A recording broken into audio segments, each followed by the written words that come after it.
Hello student, आपण मागील लेक्चरमध्ये चिटणीसाची कार्यपद्धती यातील प्रकरण क्रमांक 4 मधील कंपनी स्थापनेसंबंधित दस्तऐवज यातील प्रमुख 2 दस्तऐवज, घटनापत्रक, नियमावली यातील घटनापत्रकाचा अर्थ, व्याख्या, वैशिष्ट्ये याबद्दल अभ्यास केलेला आहे. आज आपण घटनापत्रकातील विविध कलमे आणि तरतुदी हा घटक अभ्यासणार आहोत.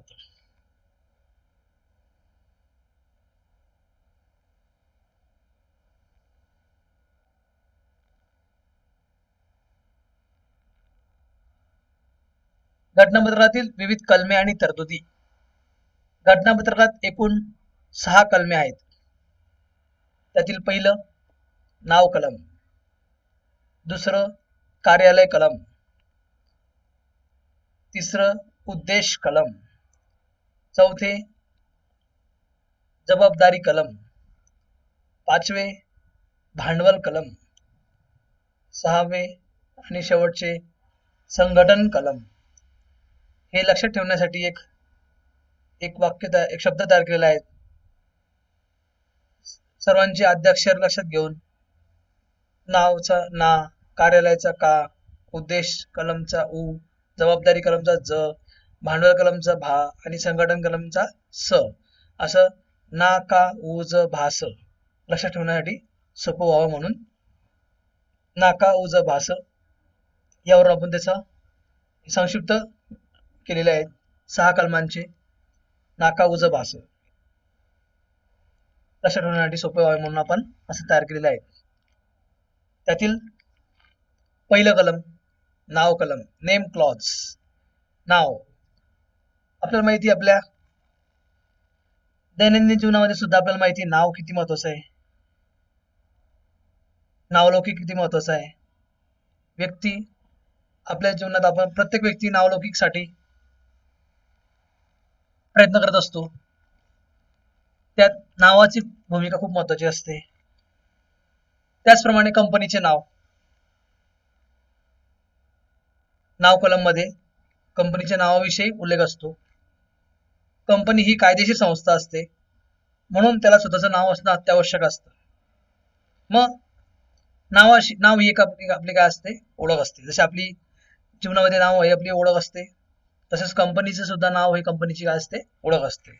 मग आता कंपनीचे नाव कलम मध्ये कंपनीचे नाव, नावाबद्दलची माहिती, त्याबद्दलचे नियम या सर्व कंपनी कायद्याचा आधार घेऊन, तिसरं माहिती कंपनी ची नोंदणी करतानाच घटनापत्रातील नाव कलम मध्ये असणं आवश्यक असतं. आता कंपनीच्या नावाची निवड करताना कोणते मुद्दे लक्षात घेतले पाहिजे किंवा कोणत्या गोष्टी लक्षात ठेवायला पाहिजे, कोणत्या अटींचं पालन करायला पाहिजे ते आपण बघणार आहोत. पहिला मुद्दा आहे त्याचा महत्वाचा, अस्तित्वात असलेल्या कंपनीचे नाव किंवा त्या नावाशी साम्य नाव नको. एखादी कंपनी अस्तित्वात आहे सध्याच्या काळात, त्याच कंपनी सारखे नाव असलेली कंपनी असे नाव कंपनीला वापरता कामा नये किंवा त्या नावाशी साधर्म्य वाटेल, साम्य वाटेल की सारखेपणा वाटेल असं नाव नको. दुसरी अट आहे, असा शब्द नसावा कंपनीच्या नावामध्ये, असा शब्द नसावा की कोणत्याही प्रकार कायद्याच्या नुसार तो गुन्हा असेल.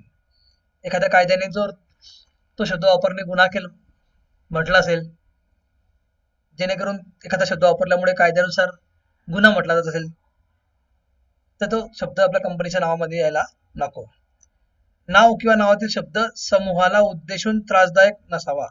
एखादा समूह असतो, एखाद्या गावातील, एखाद्या प्रांतातील एखादा समूह असतो, त्या समूहाला उद्देशून तो त्रासदायक शब्द नसावा, जेणेकरून त्या समूहातील किंवा त्या समाजातील किंवा समूहातील घटकांचे भावना दुखावतील त्या नावातून असा शब्द कंपनीच्या नावातील नसावा.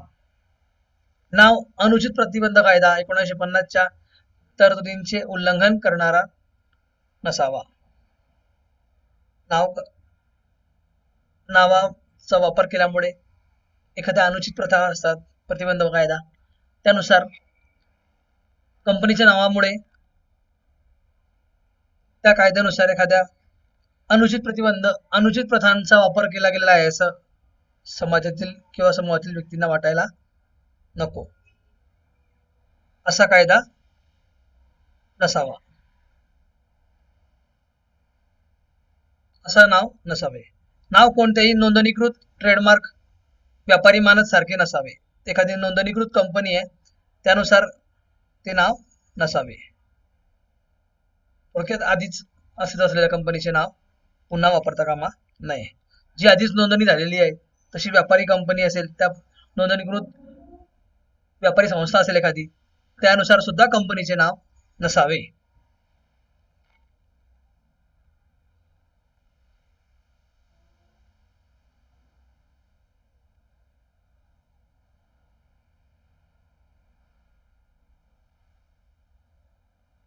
पुढचा मुद्दा आहे, केंद्र सरकार किंवा राज्य सरकार किंवा जिल्हा परिषदेसारख्या संस्थांशी संबंध दाखवेल असे नाव नसावे.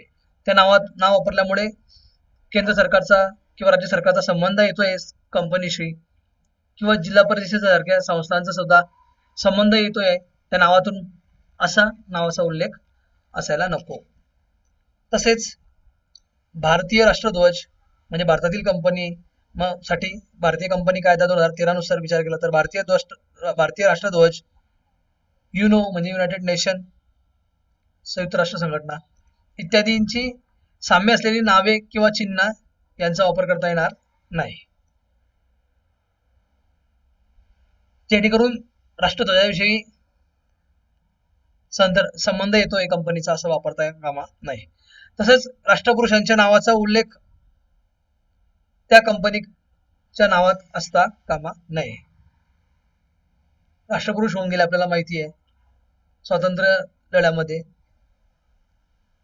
किंवा ज्यांना राष्ट्रपुरुष म्हणून उल्लेख केलेला आहे त्यांचा, अशांचा त्या नावात उल्लेख असता कामा नये. कंपनीच्या नावात सहकारी हा शब्द नसावा. सहकार कायद्यानुसार सहकारी संस्थेचं कामकाज चालत असतं. सहकारी संस्थेचा उद्देश हा वेगळा असतो स्थापनेचा, जेणेकरून कंपनी स्थापन केलेली आणि त्यातून सहकारी शब्द म्हणजे नावामुळे सर्वसामान्य व्यक्तींची, जनतेची गैरसमज होऊ शकतो. सहकारी संस्था या वेगळ्या उद्देशाने स्थापन झाल्या असतात, सहकारी कायद्यानुसार स्थापन झालेल्या असतात, आणि सहकारी हा शब्द त्यात यायला नको. पुढचं, भागाने मर्यादित कंपनी असेल, मग त्यात सार्वजनिक कंपनी असेल तर नावाच्या शेवटी काय पाहिजे, मर्यादित शब्द पाहिजे. पब्लिक कंपनी लिमिटेड किंवा कंपनी लिमिटेड म्हणजे सार्वजनिक कंपनी, फक्त मर्यादित शब्द पाहिजे. तेच खाजगी कंपनी असेल तर नावाच्या शेवटी खाजगी मर्यादित शब्द पाहिजे. पब्लिक कंपनी असेल तर फक्त मर्यादित शब्द पाहिजे, म्हणजे ती पब्लिक कंपनी होत असते, सार्वजनिक कंपनी होत असते. आणि खाजगी कंपनी असेल तर त्या नावाच्या शेवटी खाजगी मर्यादित असे नाव लावणे सक्तीचे असते. जर व्यक्तिगत कंपनी असेल तर एक व्यक्ती कंपनी असे नाव त्या कंपनीच्या नावात असणे आवश्यक आहे भागाने मर्यादित कंपनीसाठी. उदाहरणार्थ Tata steel limited, PepsiCo India private limited, smart service private limited OPC. या दृष्टिकोनातून कंपनीच्या नावाचा वापर कंपनीने कसा करायला पाहिजे की जेणेकरून गैरसमज व्हायला नको ग्राहक किंवा बाह्य जगातील व्यक्तींचा. कलम 13 नुसार घटनापत्रकात सर्वसामान्यपणे वारंवार बदल करता येत नाही, मात्र अपवादात्मक परिस्थितीत कायदेशीरित्या नाव कलमातील बदलासाठी काही अटींचं पालन करणं आवश्यक असतं. म्हणजे कंपनी कायद्यात कलम 13 दिलेला आहे की ज्या कलमानुसार घटनापत्रात बदल करता येत नाही, वारंवार करता येत नाही बदल, परंतु अपवादात्मक परिस्थितीत नाव कलमात सुद्धा बदल करता येतो. त्यासाठी 2 कायदेशीर अटींचं तरतुदींचं पूर्ण करणे आवश्यक असतं. पहिली अट आहे सर्वसाधारण सभेत विशेष ठराव मंजूर करणे. जी भागधारकांची सभा होत असते, सर्वसाधारण सभा संचालकांची, भागधारकांची, त्या सभेत विशेष ठराव मंजूर करणे. भागधारकांच्या सभेत विशेष ठराव मंजूर करणे. आता विशेष ठराव म्हणजे काय, समजा आपण निर्णय घेतलेला आहे, त्या निर्णयाच्या बाजूने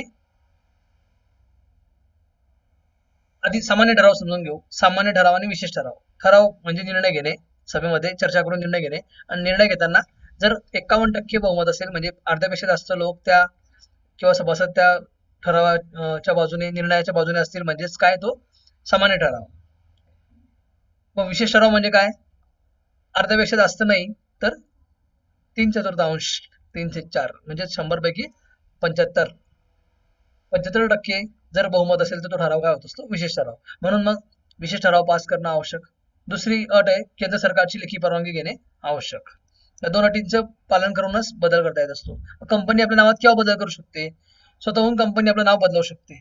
जर त्यांना वाटत असेल की आपल्याला या नावातून किंवा दुसरं नाव बदलवून आपल्याला कंपनीचा व्यवहार करणं, व्यवसाय करणं सोयीचं होऊ शकतं, या दृष्टिकोनातून कंपनी स्वतःहून सुद्धा नाव बदलू शकते. तसंच सार्वजनिक कंपनीचे जर खाजगी कंपनीत किंवा खाजगी कंपनीचे सार्वजनिक कंपनीत रूपांतर करायचं असेल, त्यावेळेस सुद्धा कंपनी आपलं नाव बदलवू शकते. त्यासाठी फक्त एक अट पुरेशी आहे, म्हणजेच काय? विशेष ठराव पास करायचा. केंद्र सरकारची लेखी परवानगी घेण्याची गरज नाही. म्हणजेच एखादी कंपनी खाजगी कंपनी असेल, त्यांना आपला व्यवसाय मोठ्या प्रमाणात करायचा आहे, तर ते खाजगी कंपनीचे रूपांतर सार्वजनिक कंपनीत करू शकतात. किंवा सार्वजनिक कंपनी असेल, त्यांना त्यांचा मर्यादा आणायची आपल्या व्यवसायावर, तर ते सार्वजनिक कंपनीचे खाजगी कंपनीत रूपांतर करू शकतात. त्यासाठी फक्त पहिली अट पूर्ण करणे आवश्यक आहे, की जेणेकरून सभासदांच्या सभेमध्ये विशेष ठराव मंजूर करणं आवश्यक. तिसरा पर्याय, अगोदरच अस्तित्वात असलेल्या किंवा नोंदणीकृत ट्रेडमार्क प्रमाणे नाव असेल, तर अशा वेळेस सुद्धा कंपनी काय करते? आपल्या नावात बदल करू शकते. दोन्ही अटी पूर्ण करून, म्हणजे वरच्या दोन अटी, 1 आणि 2, विशेष ठराव आणि केंद्र सरकारची लेखी परवानगी, या दोन्ही अटी पूर्ण करून नोंदणी अधिकाऱ्याने नाव कंपनीला नोंदवणे आवश्यक असते, नावात बदल केल्यानंतर. कलम 29 अनुसार कंपनी कायद्यातील 2013 कलम 29 मध्ये तरतूद केलेली आहे. एखाद्या कंपनीने नोंदणी अधिकाऱ्याकडे वार्षिक अहवाल पाठवले नसतील, कंपनीला दरवर्षी वार्षिक अहवाल तयार करून कंपनीचा विकास आणि इतर बाबी माहिती नोंदणी अधिकाऱ्याने नोंदवणं आवश्यक असतं. जर तो अहवाल पाठवला नसेल नोंदणीसाठी, किंवा मुदत पूर्ण झालेल्या ठेवीचे, कंपनी ठेवी स्वीकारत असते, जसं बँक ठेवी स्वीकारतात त्यावर व्याज देतात, तसं कंपनी ठेवी स्वीकारतात त्यावर कंपनी व्याज देत असतात. त्या ठेवी स्वीकारल्या असतील आणि त्यांची मुदत पूर्ण झाली असेल आणि त्या कंपनीने परत केल्या नसतील, किंवा कंपनीने काही कर्ज घेतलं असेल आणि ते परत केले नसेल, तर अशा परिस्थितीत कंपनीने घटनापत्रातील नावात जर बदल करण्यासाठी अर्ज केला असेल, तर तो अर्ज, अशा परिस्थितीत तो अर्ज नाकारण्याचा अधिकार नोंदणी अधिकाऱ्याला आहे. तो अर्ज नाकारण्याचा अधिकार नोंदणी अधिकाऱ्याला असतो. का? कारण कंपनीने व्यवहार पूर्ण केलेला नाही. या अटीखाली नोंदणी अधिकारी नावात बदल करण्याचा अधिकार राखून ठेवू शकतो. म्हणजेच कंपनी अधिकारी नावात बदल करण्याची संमती देणार नाही. या पद्धतीने नाव कलम आपण बघितले. जे सर्वात महत्वाचं कलम, नाव म्हणजे ओळख असते. बाह्य जगामध्ये कंपनीची ओळख नावावर अवलंबून असते, नाव कलम. दुसरा कलम आहे कार्यालय कलम, स्थळ कलम, ऑफिस और डोमिसाइल क्लॉज. जसं आपल्या प्रत्येकाला एक जागा असते, आपल्याला राहण्यासाठी घर असतं, तसं कंपनीला सुद्धा एक जागा असते. आपण कुठे भेटावं कंपनीच्या व्यक्तींशी? कंपनी एक संस्था आहे, परंतु कंपनीला संस्था ही कार्य करत असते व्यक्तींकडून. संस्थेच्या वतीने व्यक्ती कार्य करत असतात. मग त्या व्यक्तींना पत्रव्यवहार करणे किंवा व्यवसाय करण्यासाठी एक निश्चित जागा असणे आवश्यक असते. त्यासाठी कंपनीचे एक कार्यालय असणं आवश्यक असतं, की जेणेकरून त्या कार्यालयामार्फत कंपनी आपला पत्रव्यवहार करू शकते. पत्रव्यवहार कंपनीचा व्यवसायाचा आत्मा असतो. पत्रव्यवहाराशिवाय कंपनी व्यवसाय करू शकत नाही. मग पत्रव्यवहार करण्यासाठी कंपनीचं एक स्थळ निश्चित असणं आवश्यक असतं, जागा असणे आवश्यक असते. ते म्हणजेच जागा म्हणजे स्थळ म्हणजेच कंपनीचं काय असतं? कार्यालय कलम. आता त्यामध्ये कंपनीची कार्यालय कोणत्या ठिकाणी असणार आहे, कार्यालयाचा पत्ता या कलमात नमूद केलेला असतो. कंपनीच्या स्थापनेपासून 30 दिवसांच्या आत कंपनीचे नोंदणीकृत कार्यालय असणे अत्यावश्यक असते. नाव कलम वापरून कंपनी नोंदणी करणार, परंतु नोंदणी झाल्यानंतर कंपनी स्थापन झाल्यानंतर 30 दिवसांच्या आत तिचे नोंदणीकृत कार्यालय सुद्धा असणे अत्यावश्यक असते. नोंदणीकृत कार्यालय ते सुद्धा नोंदणी अधिकाऱ्याकडे नोंदवून घ्यावे लागते. त्याचं पत्ता वगैरे पूर्ण माहिती त्यात दिलेली असते. गाव, शहर, राज्य, देश, पूर्ण पत्ता त्यात नमूद केलेला असतो. पूर्ण पत्ता असेल तर व्यक्ती तिथे त्या ठिकाणी पोहोचू शकतो. जसं आपण घरी आपल्या पाहुण्यांना एखादा पत्ता देत असतो, आपला पत्ता देत असतो. पूर्ण पत्ता दिल्याशिवाय पाहुणा घरी पोहोचू शकत नाही, किंवा व्यक्ती एखाद्याला घरी पोहोचायचं निश्चित स्थळी पोहोचायचं असेल तर पूर्ण पत्ता असल्याशिवाय पोहोचू शकत नाही. तसंच कार्यालय कलममध्ये सुद्धा निश्चित आणि पूर्ण पत्ता असणं आवश्यक असते. त्याचा त्यावरून काय समजतं? कार्यालय कलमावरून राष्ट्रीयत्व निश्चित होत असतं. कंपनी कोणत्या देशातली आहे हे निश्चित होत असतं. राष्ट्रीयत्व जसं आपण म्हणतो डोमेसाईल, नॅशनॅलिटी, त्या पद्धतीने कंपनीची नॅशनॅलिटी सुद्धा निश्चित होत असते. कार्यालय कलम वरून काय फायदा होत असतो? पत्रव्यवहार करणं हे सोयीचं होत असतं. पत्रव्यवहार करण्यासाठी कार्यालय कलम हे कार्यालय असणं अत्यावश्यक असतं. पत्रव्यवहार कार्यालयाशिवाय पत्रव्यवहार होऊच शकत नाही, आणि पत्रव्यवहाराशिवाय व्यवसायाचा विकास होऊ शकत नाही. व्यवसायामार्फत व्यवसायाचा इतरांशी जो संबंधित असतो तो संबंध टिकवून ठेवण्याचं काम पत्रव्यवहार करत असतो. म्हणून पत्रव्यवहार होण्यासाठी निश्चित कार्यालय असणं आवश्यक असतं. तिसरं, कंपनीची सर्व वैधानिक पुस्तके, स्टॅट्युटरी बुक्स, कायदेशीर पुस्तके असतात. वैधानिक म्हणजे काय? कायदेशीर पुस्तके, जी कंपनी कायदा 2013 नुसार कंपनीला सांभाळणं अत्यावश्यक असतात. ती वैधानिक पुस्तके, किंवा काही नोंदी कराव्या लागतात कंपनीला वेळोवेळी, काही दस्तऐवज ठेवला लागतात. जसं दस्तऐवज, घटनापत्र का दस्तऐवज, हे सर्व उपलब्ध करण्याची जागा काय असते? कोणती असते जागा? ती कार्यालय. ते कार्यालय कलममध्ये त्याचा उल्लेख असतो. राज्य न्यायालयीन क्षेत्र दावा दाखल करता येण्यासाठी सुद्धा कार्यालय कलम अत्यावश्यक आहे. जर काही वाद उद्भवले असतील त्यावेळेस कोणत्या क्षेत्रामध्ये याचा विवादवर न्याय द्यायचा, वाद झाले असतील त्याच्यासाठी सुद्धा कार्यालय कलम अत्यावश्यक असते त्या क्षेत्रामध्ये. आता कार्यालय कलमात जर बदल करायचा असेल, समजा पहिला बदल, समजा एकाच शहरातील किंवा गावात स्थलांतर करायचंय. एकच शहर आहे किंवा गाव आहे, त्या ठिकाणी स्थलांतर करायचं. जसं मुंबईमध्ये कार्यालय आणि मुंबईमध्ये स्थलांतर ठेवायचंय, दुसरीकडे बदलायचं नाही. अशा वेळेस काय? सोपी तरतूद यासाठी फक्त संचालक मंडळाच्या सभेत सामान्य ठराव मंजूर करून, सामान्य ठराव म्हणजे काय? 51% मिनिमम, कमीत कमी 51% लोकांची सहमती असणं आवश्यक. मंजूर करून नोंदणी अधिकाऱ्याने नोंदणी व इतर कायदेशीर बाबींची आवश्यकता नाही. फक्त काय? सामान्य ठराव पास करायचा, मंजूर करायचा, आणि एकाच गावात जो मोठं शहर आहे मुंबईमध्ये, तिथूनच एका ठिकाणाहून दुसऱ्या ठिकाणी कंपनीचं कार्यालय स्थलांतर करायचं. दुसरं पर्याय, एकच राज्य पण एक गाव ते दुसरं शहर, किंवा दुसरं गाव ते शहर. एक गाव किंवा शहर ते दुसरं गाव किंवा शहर. जसं राज्य एकच आहे, जसं महाराष्ट्र राज्य आहे. महाराष्ट्र राज्यामध्ये मुंबईला आहे, मुंबईवरून कुठे न्यायचंय कार्यालय? नाशिकला न्यायचंय. म्हणजे एका गावावरून किंवा एका शहरावरून दुसऱ्या शहराला न्यायचंय. मग अशा वेळेस सर्वसाधारण सभेत विशेष ठराव संमत करून नोंदणी अधिकाऱ्याने सादर करणं आवश्यक असतं. नोंदणी अधिकाऱ्याकडे नोंदणी करणं अत्यावश्यक असतं. कंपनीचे कार्यालय एका राज्यातील एकाच गावातून दुसऱ्या गाव, किंवा एका शहरातून दुसऱ्या शहरात. तिसरा पर्याय असा आहे, एक राज्य ते दुसरं राज्य किंवा केंद्रशासित प्रदेश. महाराष्ट्र राज्यातून दुसऱ्या राज्यात न्यायचंय, दिल्लीला कंपनीचं कार्यालय स्थलांतरित करायचंय. अशा वेळेस मग, किंवा केंद्रशासित प्रदेश, दादर नगर हवेली, सिल्वासा.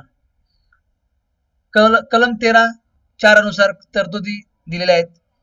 अशा परिस्थितीत एका राज्यातून दुसऱ्या राज्यात स्थलांतरासाठी मग केंद्र सरकारकडे अर्ज करावा लागतो INC 23 फॉर्म मध्ये. त्यासोबत घटनापत्रक व नियमावलीची प्रत जोडणं आवश्यक असतं.